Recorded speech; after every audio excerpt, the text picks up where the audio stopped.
para analizar la trayectoria política del presidente de Nicaragua, Daniel Ortega, que ante los ojos de muchos ha pasado de un líder revolucionario a un dictador, tenemos el comentario del doctor Juan Cruz Olmeda, profesor e investigador del Centro de Estudios Internacionales del Colegio de México y director de la revista Foro Internacional del Colmex. Ortega y Somoza son la misma cosa.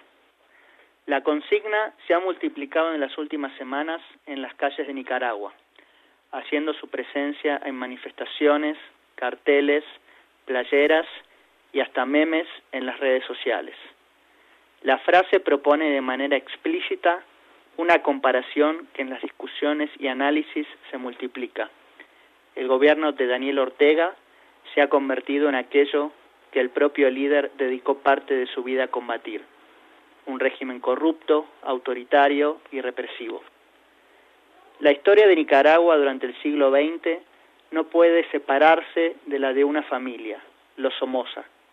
La dinastía fue iniciada por el patriarca Anastasio, conocido popularmente como Tacho, quien en 1937 tomó el gobierno por la fuerza, haciendo gala de su condición de hombre poderoso, adquirida previamente como director de la Guardia Nacional. Hasta su asesinato en 1956, gobernó el país con mano de hierro, acumulando no solo poder, sino una fortuna personal considerable. A pesar de su muerte, todo quedó en familia, ya que sus hijos Luis y Anastasio se sucedieron en la presidencia hasta fines de los años 70. Aunque con estilos diferentes, ambos repitieron la historia de su padre y no dudaron en utilizar la fuerza para perseguir sus intereses políticos y económicos, combatiendo encarnizadamente a los opositores políticos. Fueron años de asesinatos, tortura y pillaje. Esta realidad fue la que inspiró la conformación del Frente Sandinista de Liberación Nacional, del que Daniel Ortega se convertiría con el tiempo en uno de sus líderes. Intentando emular el éxito de la Revolución Cubana, los rebeldes se plantearon que la única manera de terminar con la dinastía de los Somoza era por la vía de las armas, objetivo que lograron en 1979. Luego de perder el apoyo de Estados Unidos, su tradicional aliado, y ante el avance militar del Frente Sandinista, el último de los Somoza huyó en ese año a Miami. En la década que siguió, la figura de Daniel Ortega se convirtió en central en la vida política nicaragüense. Emergió como el máximo líder del sandinismo y asumió la presidencia en tal condición. Desde el poder, el anterior movimiento guerrillero llevó adelante importantes transformaciones sociales orientadas a revertir la historia de desigualdad y falta de desarrollo que habían definido los destinos del país. La primera etapa de Ortega en la presidencia culminó en 1990, cuando fue vencido en elecciones por Violeta Chamorro, originalmente cercana al sandinismo, pero quien luego comenzó a denunciar la concentración de poder en la que había caído el movimiento. La actual situación que atraviesa el país no puede entenderse, sin embargo, sin hacer referencia a la segunda etapa de Ortega en el gobierno, al que regresó luego de ganar las elecciones en 2007. Después de convertirse nuevamente en presidente, el anterior líder revolucionario no dudó en avanzar en reformas que le permitieron concentrar poder en su persona y miembros de su familia. Si en un primer momento transformó la Constitución para promover la reelección consecutiva, avanzó luego para que dicha reelección se pudiese convertir en indefinida.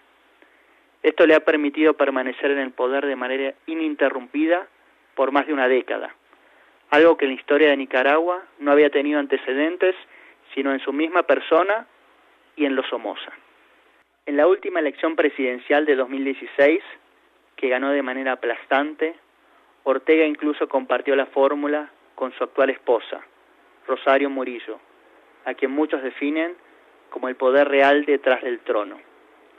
Además, durante estos años, algunos de sus hijos se han convertido en piezas claves del gobierno, controlando parte del importante caudal de recursos que el país ha recibido de parte de Venezuela. Esto ha cimentado numerosas denuncias por corrupción contra los miembros de la familia y el alejamiento de referentes históricos del sandinismo. Hasta que se desatara la actual crisis, el matrimonio había logrado consolidar su poder, no solo limitando a la oposición, sino alcanzando acuerdos con otros factores de poder, como los empresarios y la Iglesia, que parecían dispuestos a tolerar los crecientes rasgos autoritarios del régimen a cambio de la estabilidad política y los relativamente bajos niveles de criminalidad y violencia que parecía asegurar la concentración de recursos en pocas manos. La actual crisis por la que atraviesa el país ha revelado, sin embargo, los rasgos más nefastos del presidente. Lo que empezó como una protesta en contra de una reforma previsional en abril pasado ha derivado en movilizaciones en contra del mandatario que han sido enfrentadas con una férrea represión. Durante estos 3 meses se cuentan más de 300 muertos y diferentes movimientos han denunciado reiterados casos de detenciones arbitrarias y torturas. Ortega ha interpretado a las protestas como un intento de desestabilizarlo, por lo que no ha dudado en caracterizar a los manifestantes como terroristas. La presión internacional lo ha llevado, sin embargo, a ensayar una estrategia que combina el uso de la fuerza con el llamado al diálogo, un planteo similar al utilizado por Maduro en Venezuela.